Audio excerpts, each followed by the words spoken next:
On top of the snow, white steeple, ringing out love.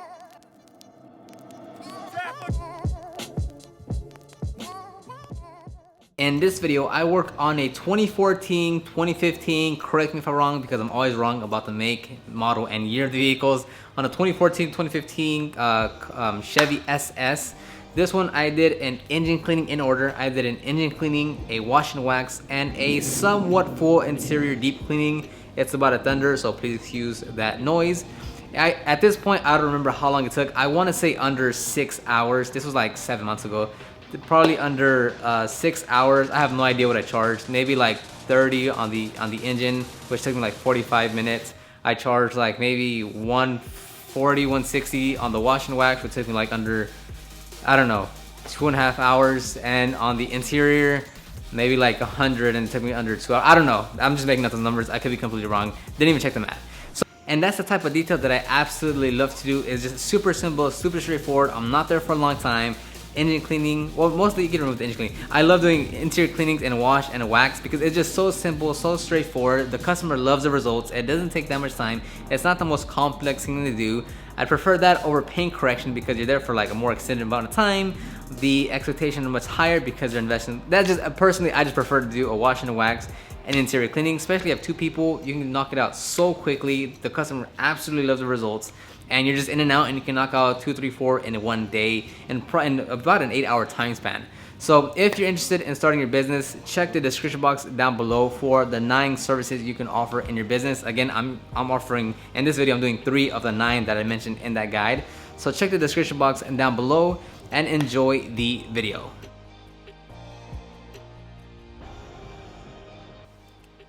And this is just a pre-inspection of the engine. The condition wasn't all that bad. I can't remember the last time I cleaned the engine, but the owner for the most part keeps up with it in terms of at least just spraying it down to remove the light dust. So it wasn't that bad of a condition, but it could still be, there's still be a huge difference by doing a thorough cleaning of the engine.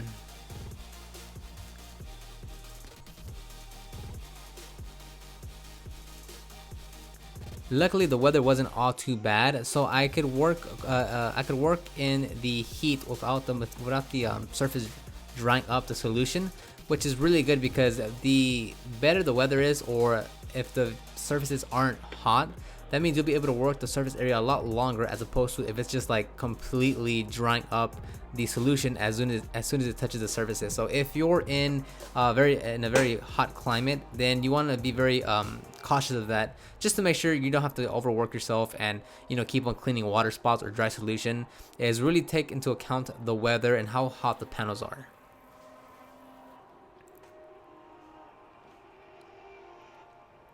So for the under part of the hood, I'm just using my 2 brushes, a towel, and my super clean diluted 10-to-1. I touched the carpeting part there. I forgot what it's called, but the carpet area, I touched it at the very end just by lightly spraying some APC on it and wiping it down. I don't completely saturate it because I don't want it to sag, and I don't want there to be too much water just waiting there, just kind of being held there. And here I'm just covering the camera to not get it wet. And now just using the lug nut brush to get all the detailed areas. The way I work on just about every part of the vehicle is I use the large brush for the larger areas where I can, and then the smaller brushes for the more detailed areas.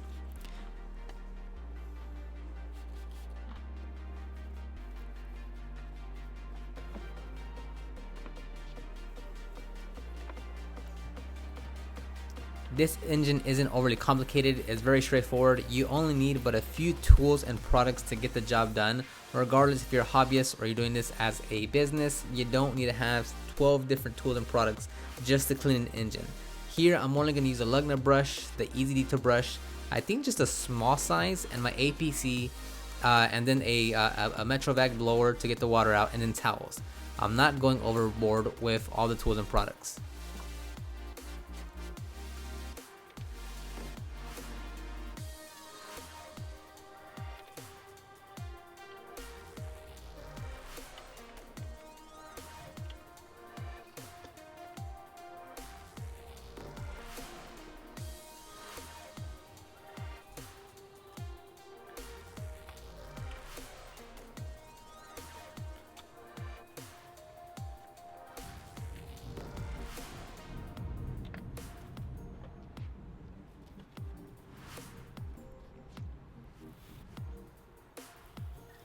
Also, there's always a big worry of putting too much water down on the engine. As you can tell, I am just using enough water to carry away the solution and dirt that I just cleaned. I'm not gonna completely saturate the engine with a bunch of water. It's just a quick rinse to remove the water to remove the dirt and cleaner that I just used.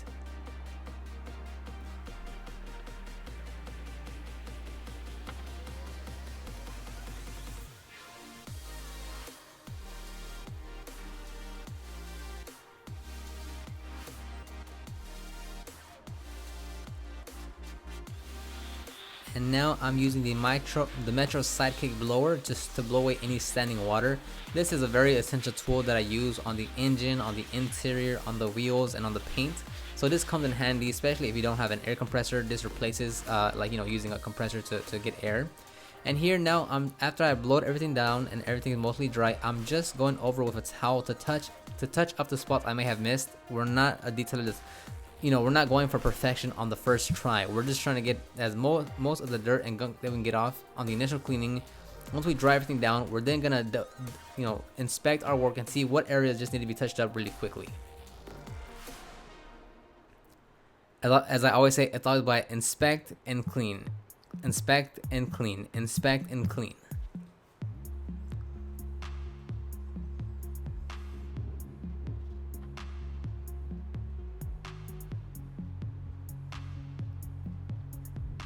And next I'm using the Meguiar's Hyper Dressing diluted 4:1, and I'm going to use the microfiber towels to apply it across the plastic and trim areas.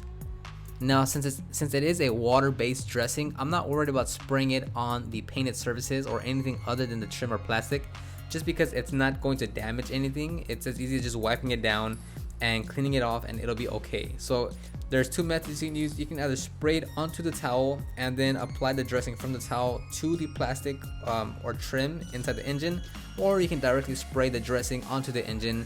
There's no right or wrong way, just whatever's best for the specific situation that you're in.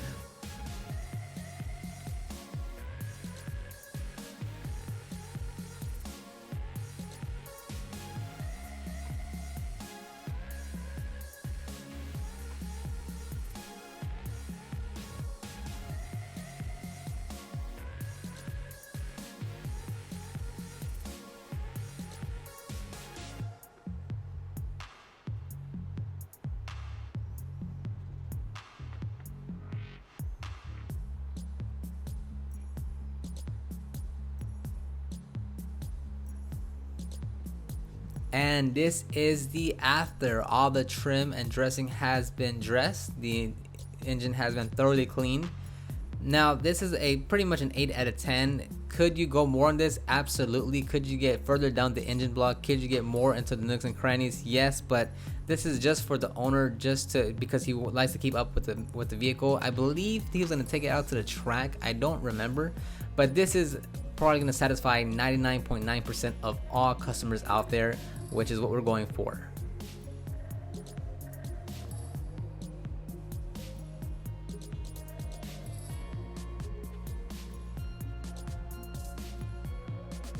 And remember to do the engine before you do anything else on the vehicle, because you do the engine first because it's going to get overspray, water, and dirt across the entire surface on the fenders. And now let's move on forward to the wash and wax process. Here is just inspecting the tire and wheel. These wheels are already kind of beat up. He takes this to the track a lot. So the wheels actually have quite a bit of scratches on them. They're powder coated. So the cleaning is only going to clean off the dirt, not remove the scratches.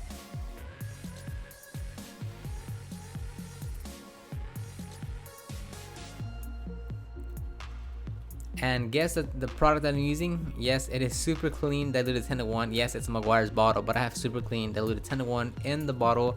I'm using a Tough Shine, I believe, tire brush. That's definitely one of the favorite brushes that I use for tires, is that little stiff handle brush. Doing multiple passes because there was quite a bit of filth, as you saw in the pre-inspection. Next, I'm going to use the large Easy Detail brush to get inside the wheels, inside the wheelbarrows.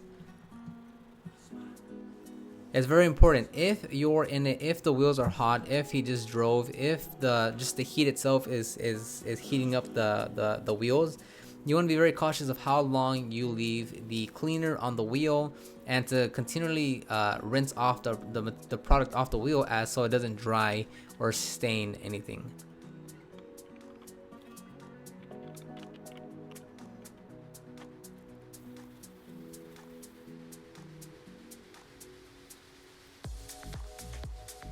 And a lot of times, instead of using a brush to clean the wheels, sometimes I'll just use a towel. Sometimes I'll just use my hand with a glove to just kind of get off any of the edges or creases that I couldn't get with the brush.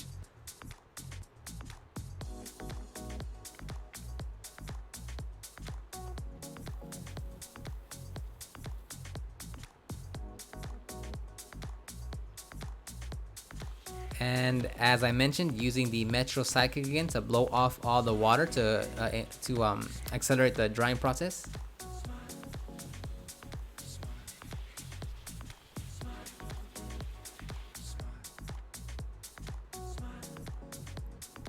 And as always, inspect and clean, inspect and clean. I'm checking all the spots that I may have missed that just need a little bit more of a touch up with a microfiber towel. And that is the immediate after. The tires are completely dry. They are cleaner. As I mentioned, there's a lot of scuffs and scratches on it due to him consistently taking out to the track and just beating the living crap out of it. So it makes sense that there's going to be quite a few imperfections on the wheels.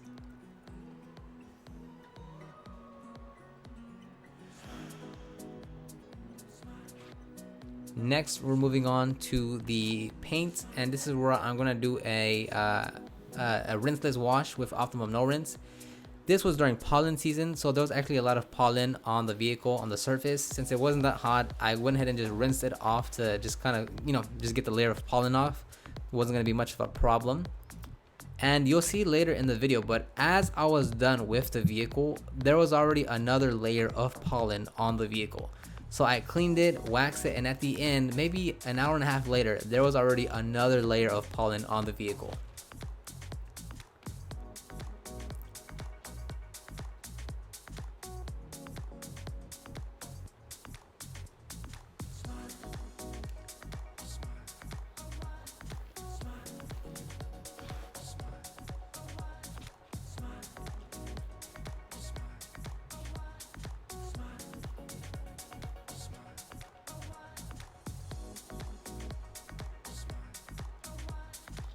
And now that I've washed the hood, roof, and windshield, I'm going to go ahead and clay all those areas as well.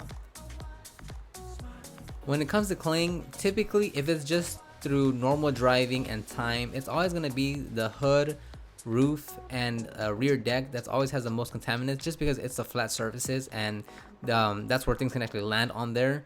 The sides can also be heavily contaminated, but it's usually more the flat surfaces, since it's more difficult for road dust or something to attach to the sides, because it's it's a vertical surface and it's not as easy for it just to stick on while it's driving. Now that can't be said when it's paint overspray. That's a completely different story, but for the most part, it's always the flat surfaces that have the most contaminants.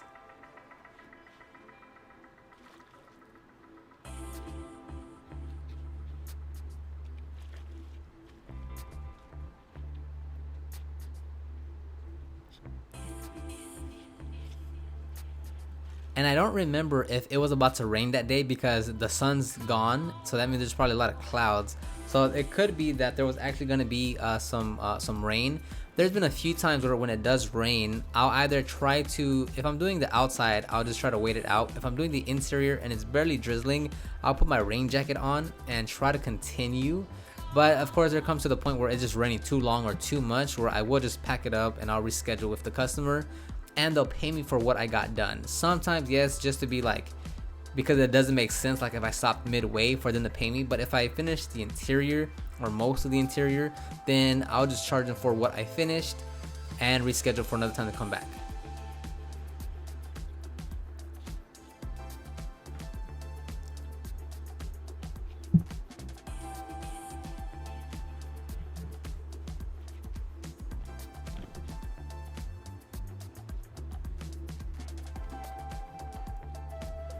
After cleaning the wheels, tires, washing and cleaning, I'll move on to applying the sealant on the vehicle, which I believe this is Wolfgang Deep Gloss Paint Sealant, if I'm not mistaken.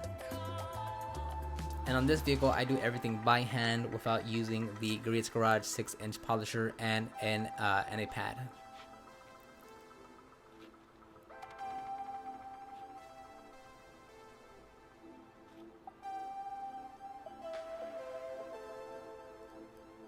Now what I just sprayed there was a pre-wax cleaner. I don't always use it just because a lot of times when I service vehicles on a wash and wax, the last time they had their vehicle wash or wax was maybe weeks or months ago, and by that time it doesn't make sense to use it. It doesn't make sense to add another step because I just know the vehicle doesn't need it. So here I did use a pre-wax cleaner to clean off any oils, and then went ahead and applied the sealants. And with my customers, just because I'd say using the word wax is a much more known term than a sealant, I always use the word wax regardless if I'm gonna apply a sealant. That's just to keep things simple and just to keep things simplified with my customers. So I always do say it's a wash and wax. People know the term wash and wax. I say wash and wax when I'm on the phone, but I always do apply, for the most part, a sealant.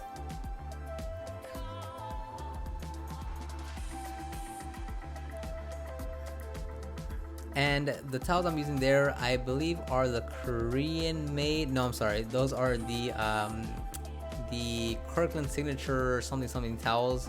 I bought mine on Amazon, but those are great towels. I mean, I know there's, people love to spend 10-20 bucks per towel, and that's supposed to be some type of achievement. But I believe they're sold at Costco or Sam's as well. But those have been working fine for me. You guys got to test your assumptions in terms of what people are saying in the detailing industry. Don't just take it from like one person that said it one time at some point and then everyone took it as truth.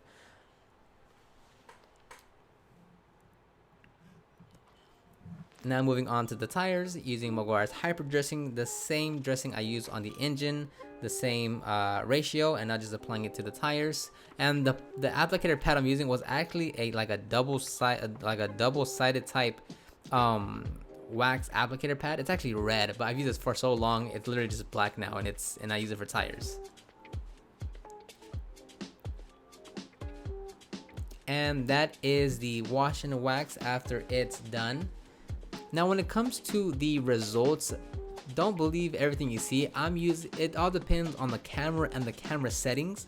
So if someone's using an iPhone 7 versus my Canon 70D, I'm using different ISOs, different shutters, different apertures, different white balance. The results are always going to be different. I can make it shinier or less shinier based on the camera settings that I'm putting on my camera and on post editing. So these results look great, but don't just believe what you see on camera across different videos.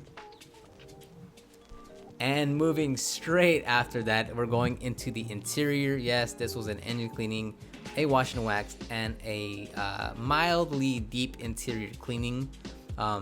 They have several, they call me out several times per year just to kind of get everything tidied up again. And as you can imagine, yes, there's dogs, there's cats, there's pets, there's kids, there's children. So you're gonna see quite a bit of everything here in this vehicle.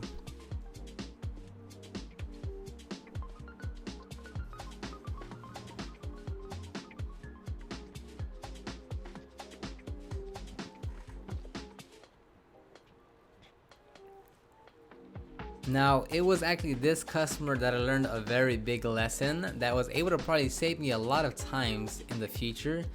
It's that never put your hand into any area without checking that there's something pointy or sharp inside of it. It wasn't this specific vehicle, but when I was service his other truck, there was actually what's it called, like the thumbtacks, the point like that you stick on the walls. But out of just pure coincidence and good luck or bad luck, the thumbtacks were actually sticking up and they were stuck in the door panel in one of the compartments, faced up by like crayon. So had I reached my hand in there, I would have probably had like 4 different cuts in my hand through those thumbtacks. So always check before you stick your hand anywhere underneath anything. Just quickly glance and see if there's anything sharp pointy, metal, or anything that can literally cause you any type of serious injury. It sounds funny, it sounds kind of trivial, or it sounds kind of like a joke, like but trust me, I have read so many horror stories of a detailer needing stitches on their arm, on their forearm, on their leg, simply due to not seeing or not checking if there's something that can potentially cut them.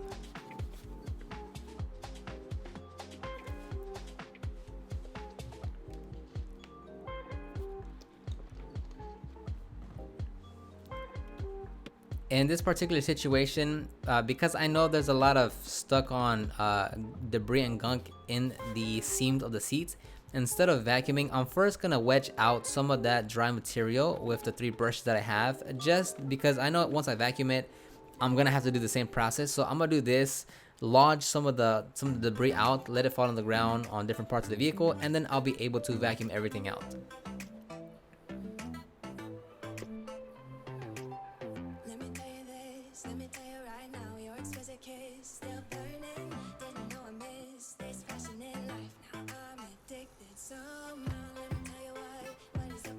Now this vehicle didn't really need like a full intensive I scrub everything down. I'm just going over everything quickly and touching up the main points that need attention.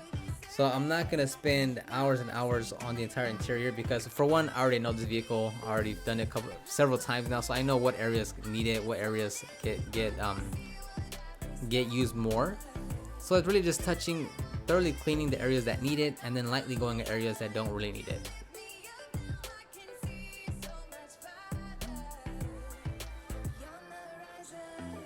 And when you're working the steering wheel on those, what do you call those, like the blinker areas, the little handles, be careful on the lettering, because they go away so fast. Like even just by spraying cleaner onto your microfiber towel and lightly agitating over those letterings on those handles on the steering wheel, the lettering will fade away very quickly. So be very careful when you're cleaning those areas.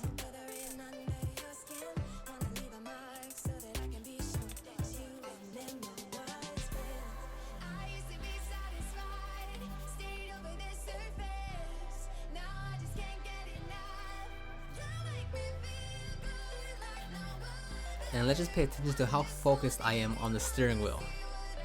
Just kidding. Not hard.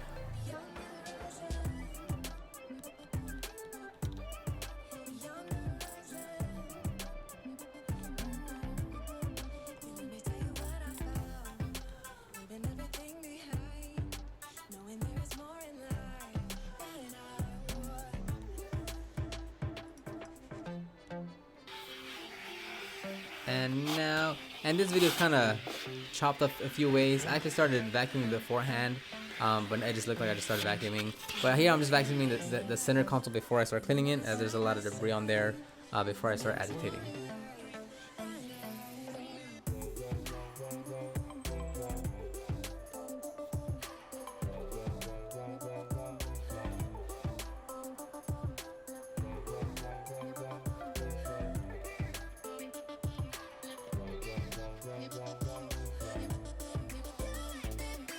And the center console, you could use a steamer if you'd want. You know, I kind of reserved that for more thorough cleanings.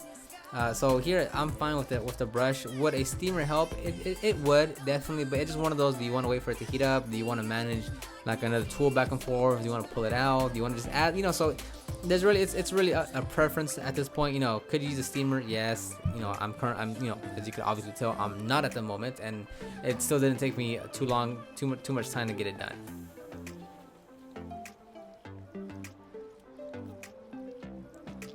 And now we're done with the interior, and this is the after.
And here's what I was referring to with as soon as I was done with the vehicle, about an hour and a half, 2 hours later, after washing and waxing it, you can tell there's already a light layer of pollen. This was during pollen season, so it doesn't last like that forever. But it just goes to show like that's just a part of being, you know, that's what you're gonna run into in your business.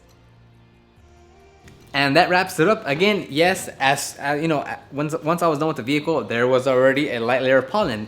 You know, does the customer get mad? No, of course not. I mean, we know it's pollen season. Pollen literally falls on every surface outside. So no, there's no problem with that, because we just at this point everyone knows pollen here in Texas. It's gonna happen. You can't escape from it. So, and you know, there's not gonna be a customer that's gonna say, hey, do I get a discount because it's already dirty? No, of course not. You shouldn't run into that problem. If you do, you know, just explain to them, look, that's just the environment. We all know it's pollen. There's nothing that we can change about it. So, but you really should not have someone ask for like a discount or something, because there's already a layer of pollen or dirt on it after their first dry, because that's just the part of the outside environment. Anyhow, leave any comments, questions, feedbacks that you have down below, and I'll look forward to seeing you in the next video.